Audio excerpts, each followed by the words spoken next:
Дүкен буфеттерде сатылатындай коржикті дәл сондай оп-оңай үйде дайындайтын боламыз. Құрамына ешқандай да жұмыртқа да, сары майда қосылмайды. Өте оңай, керемет болып шығады. Алдымен айранымызға ас содасын салып, көпіріп реакцияға түскенше араластырамыз. Енді үстіне қантымызды, сары майымызды салып, қантымыз әбден ерігенше венчикпен араластырып аламыз. Қантымыз міне еріді.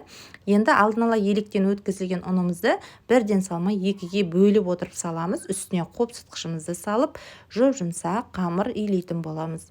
Міне біздің қамырымыз осылай өте жұмсақ, қолға жабысқақ болып шығады. Енді астына молынан ұнын сеуіп, қамырымызды жайып аламыз. Қатты жұқа да емес, қалың да емес, міне 1 сантиметрдей, 1,5 сантиметрдей етіп барлығын жаямыз. Енді арнайы коржиктің формасы болмаса да, кез келген формалармен осылай барлығын кесіп алсаңыз болады. Противенімізге